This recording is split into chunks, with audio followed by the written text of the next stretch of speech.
Number 1 channel के number 1 show कच्चा चिट्ठा में आप सभी का स्वागत है। आपके साथ मैं हूं सबीना तामंग देशमुख।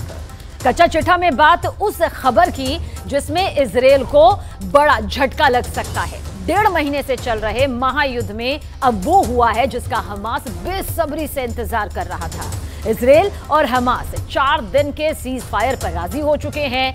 अब ऐसे हालात में दावा यह किया जा रहा है कि इजरायल को हमास के साथ सीज फायर करना बहुत ही भारी पड़ने जा रहा है।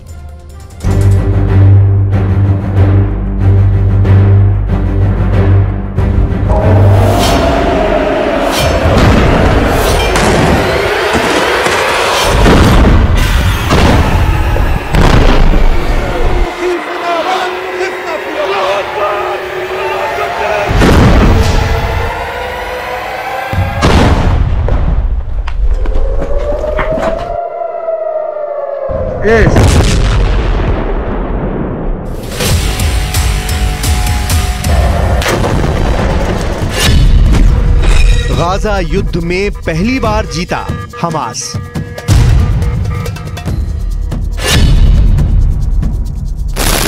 फिलिस्तीन और मिडिल ईस्ट की मीडिया दावा करने लगी है कि 1.5 महीने के भीषण गाजा युद्ध में पहली बार हमास ने इजराइल को हरा दिया है। दावा किया जा रहा है कि हमास के भारी दबाव और भीषण हमलों की वजह से इजराइल सीज फायर करने को मजबूर हो गया है।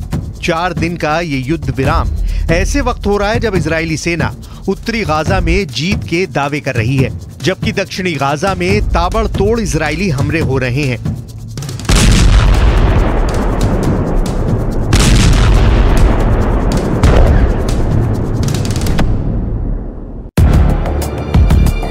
दक्षिणी गाजा का खान यूनिस शहर इजरायली हमलों से बुरी तरह से तबाह हुआ है। ऐसे वक्त में इजराइल हमास के साथ सीज फायर को क्यों तैयार हुआ, इस पर पूरी दुनिया में खलबली मची हुई है। दावा तो यहाँ तक किया जा रहा है कि हमास चीफ इस्माइल हानिया और हमास के टॉप कमांडर और नेता याह्या सिनवार ने अपनी शर्तों पर इजराइल को सीज फायर करने के लिए झुका दिया है। प्रधानमंत्री नेतन्याहू और उनकी युद्ध सरकार में शामिल कई मंत्री इस फैसले से बेहद नाराज हैं। फिलहाल सीज फायर के बहाने हमास को मिले 4 दिन इजराइल पर बहुत भारी पड़ सकते हैं। 4 दिन में इजराइल की हार। 1.5 महीने से ज्यादा की जंग में उत्तरी गाजा की 60% इमारतें पूरी तरह से तबाह हो चुकी हैं, जबकि 13,000 से ज्यादा फिलिस्तीनी अब तक मारे जा चुके हैं। एक अनुमान के मुताबिक इजरायली सेना अकेले उत्तरी गाजा में ही 23,000 बमों से हमला कर चुकी है, जबकि हमास की 700 सुरंगें तबाह करने का दावा भी आईडीएफ कर रही है। लगभग 18,000 ठिकाने हमास के तबाह करने का दावा इजराइल का रक्षा मंत्रालय कर चुका है। ऐसे हालात में क्या इस दावे पर यकीन किया जा सकता है कि 200 से ज्यादा बंधकों को बचाने के लिए इजराइल ने हमास के साथ सीज फायर पर समझौता किया है, जबकि खुद प्रधानमंत्री नेतन्याहू कह चुके हैं कि हम हमास के साथ किसी भी तरह का समझौता नहीं करेंगे और ना ही पूर्ण युद्ध विराम करेंगे। अगर इजराइल ऐसा करेगा तो यह हमास के सामने सरेंडर करने जैसा होगा, आतंकवादियों के सामने हार मानने जैसा होगा।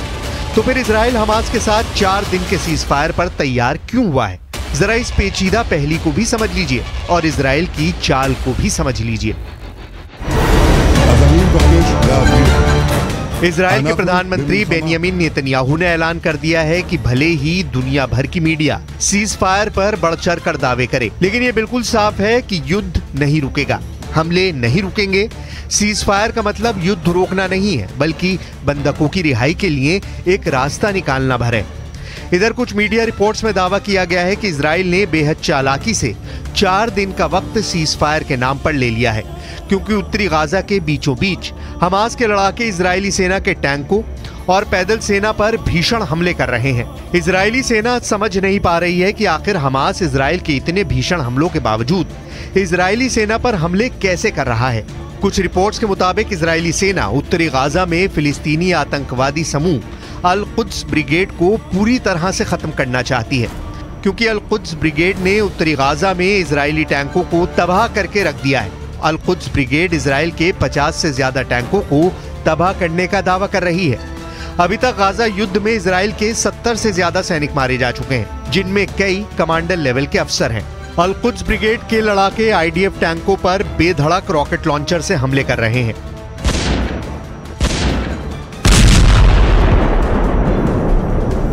בחוץ דיבורי הבל. כאילו אחרי ההפוגה להשבת חטופינו, אנחנו נפסיק את המלחמה. אז אני מבקש להבהיר, אנחנו במלחמה, ונמשיך במלחמה. נמשיך במלחמה עד שנשיג את כל היעדים שלנו. गाजा युद्ध में पहली बार जीता हमास। कुछ पश्चिमी मीडिया की रिपोर्ट्स के दावों के मुताबिक इजरायली सेना आईडीएफ की इंटेलिजेंस यूनिट 504 इस वक्त उत्तरी गाजा और दक्षिणी गाजा में बेहद खास गुप्त मिशन पर लगी हुई है। दावों के मुताबिक आईडीएफ की इंटेलिजेंस यूनिट 504 ने ही हमास के हथियारों की खेप और सुरंगों का पता लगाया है। दावा तो यहां तक किया गया है कि दुश्मनों से बचाने में मोसाद और शिन बेट के अलावा 504 यूनिट का भी बड़ा योगदान सामने आया है। इजराइल की सीक्रेट फोर्स 504 एक्टिव इस वक्त बेहद एक्टिव है। 1.5 महीने से ज्यादा की जंग में हमास के कम से कम 300 लड़ाकों को आईडीएफ की इंटेलिजेंस यूनिट 504 ने पकड़ा है और उनसे पूछताछ में कई राज खोज निकाले हैं।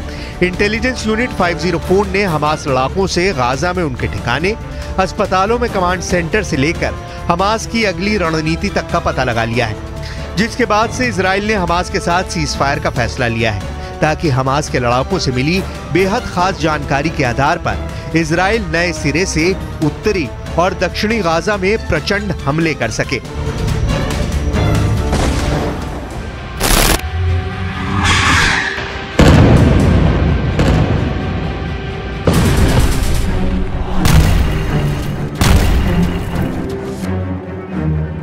अब सवाल उठता है कि क्या हमास को नहीं पता होगा कि इजराइल सीज फायर के नाम पर उनके साथ खेल रहा है? तो जवाब है बिल्कुल। हमास के टॉप नेता और कमांडर सभी को पता है कि इजराइल सीज फायर की आड़ में गाजा में बहुत कुछ खेला कर सकता है, लेकिन हमास भी चाहता है कि अगर 4 दिन तक इजराइल के हमले हमास के ऊपर नहीं होंगे तो वो इस वक्त में इजरायली सेना पर नए सिरे से हमले करने के लिए अच्छी तैयारी कर सकता है। कतर में बैठे हमास चीफ इस्माइल हानिया और खुफिया ठिकाने पर छिपे हमास के टॉप नेता याहिया सिनवार सीज फायर के जरिए इजराइल के साथ जंग का सबसे बड़ा जुआ खेल रहे हैं। देखिए 4 दिन के सीज फायर में क्या तय हुआ है और सीज फायर के पीछे कौन कौन से देश शामिल हैं।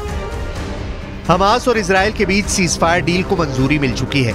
इजरायली कैबिनेट ने हमास के साथ डील को मंजूरी दे दी है। 4 दिन के लिए बंद हुए इजराइल हमास की जंग में 30 बच्चों समेत 50 बंधकों की होगी रिहाई, जबकि 300 तक फिलिस्तीनी कैदी भी इजराइल छोड़ेगा। इजराइल अपने बंधकों को छुड़ाने के लिए कई तरह की शर्तों पर सहमत हो गया है। हमास के नेता याहिया सिनवार की ओर से रखी गई शर्त को भी इजराइल मानने को तैयार हो गया है। इस शर्त के मुताबिक युद्ध विराम के हर दिन 6 घंटे के लिए गाजा हवाई क्षेत्र में इजरायली ड्रोन नहीं उड़ेंगे। इसका कारण है कि इजराइल बंधकों की लोकेशन ना जान सके। हमास हर दिन 10 इजरायली बंधकों को छोड़ेगा। इस पीस डील को मुकाम पर पहुंचाने में कतर, मिस्र के अलावा तुर्की ने भी अहम भूमिका निभाई है। तुर्की कुछ मुस्लिम देशों के सीनियर अधिकारियों को मिलाकर बने ग्रुप में सक्रियता से काम कर रहा था। ये ग्रुप इजराइल हमास में सीज फायर के लिए सुरक्षा परिषद के स्थायी सदस्यों और दूसरे अहम देशों से बात कर रहा था। इस ग्रुप में तुर्की, कतर, मिस्र, जॉर्डन, नाइजीरिया, सऊदी अरब, इंडोनेशिया, फिलिस्तीन के विदेश मंत्री और प्रतिनिधि शामिल हैं।